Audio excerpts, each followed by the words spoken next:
Hi guys, welcome back to my channel. Today I have swatches for you from the July Hella Handmade Creations. If you don't know what Hella Handmade Creations is, every month a bunch of different indie makers get together and they contribute 1 to 2 products on the Hella Handmade Creations site. That site is then open the 14th to the 21st of every month. So this month it opens on July 14th and it will close on July 21st. In the description box, I will link the Hella Handmade Creations site, I will link their Instagram page, I will link my Instagram page where you can see more swatches of everything from today's video, and then I will link all of the makers that I have to share with you down there as well. These polishes won't be available on the makers' sites, they'll only be available on the Hella Handmade Creations site and only during the ordering window, but it is a good look into each brand if it was something you're interested in further exploring. Also, some products are what we call capped, and that just means there's a certain number of those available during the ordering window. If a product has no cap, it won't run out while the shop is open. I do have 6 of this month's products to look at, so let's go ahead and get started. So first from Colors to Carol, we have Astros Nebula. This is inspired by the Jetsons, and it's described as a grayish teal base with multi-chrome shimmer that goes from a green to a purple to a red, pink hollow, black hollow, and silver hollow small squares, and shifting rainbow glitter. The formula on this is good. There's a lot of glitter in here, but it's not overwhelming and it doesn't thicken the base too terribly bad. It's still very easy to manipulate, but a good amount comes out and it does spread out easily as well. You'll want some top coat to hide this texture, and removal will be difficult. I do recommend 3 coats, but I stopped at 2.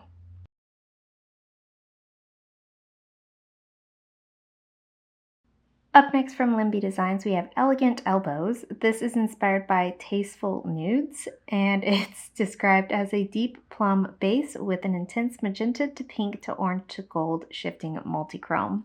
Formula on this is very smooth, very buttery.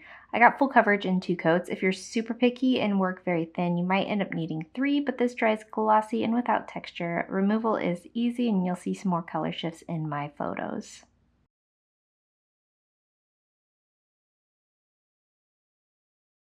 Up next from my brand Pampered Polishes, we have Feeling Gourd. This is inspired by Halloween, and it is a yellow to red to black trithermal with a linear holographic effect, and I am just not good at swatching thermals, so I didn't even show like the transition on my own video.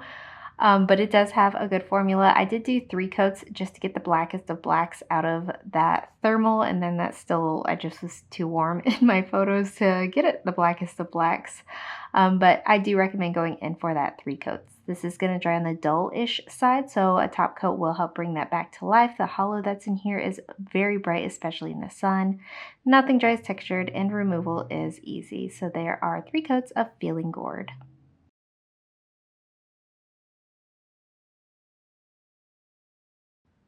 Up next from Penelope Luz, we have Callie, and this is inspired by the goddess of mythology. It's described as a blue, purple, pink magnetic with teal hollow glitter. So you can purchase this one and the next polish individually, or you can purchase them as a set for $24. They do go together. I am going to show them individually though. The formula on this is good, a little bit sheer, but a great amount of this glitter comes out without having to do any kind of swirling, and it's all on the smaller side, so you don't have to do any kind of placement or manipulation. I was happy at 2 coats, but I did go in for 3 before hitting it with that magnet. This is glitter, so it is going to dry with some texture. I highly recommend going in for a top coat for that reason, and it's also going to be difficult to remove for that reason. You can really see the teal glitter once you magnetize.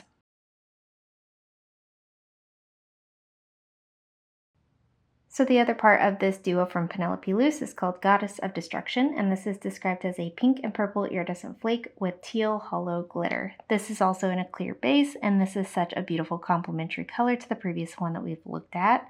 I'm going to show you my preferred way of wearing this, which would just be 2 coats on the naked natural nail by itself. This does have glitter in it, so it is going to have some texture to it, and it is going to be a little bit more difficult to remove as well.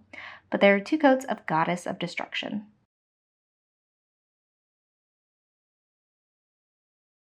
And lastly for today from Rogue Lacquer, we have Wendy Darling. This is inspired by Peter Pan, and it's described as a blue aqua base with pink to gold shimmer and a scattered hollow micro flake. This actually covers very well here on this first coat. It's such a light, dainty color. And the shimmer is so bold, so I was very impressed with the coverage on this one. I got full coverage in practically one coat, but I did go in for 2 for consistency's sake. It does dry dull, so you'll want some top coat. Removal will be easy, but that shimmer is incredible. But there are 2 coats of Wendy Darling.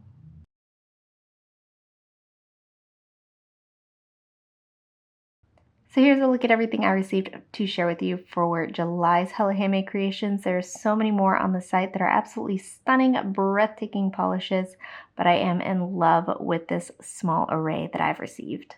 And guys, that is it. Let me know in the comments below what you thought of these polishes. Let me know if you plan on picking any of them up. Let me know what your favorite was from today's video, and then let me know what else you've been eyeballing from the Hella Handmade Creations site this month. Give this video a thumbs up if you liked it, subscribe if you'd like to see more from me, and I will talk to you again next time. Bye.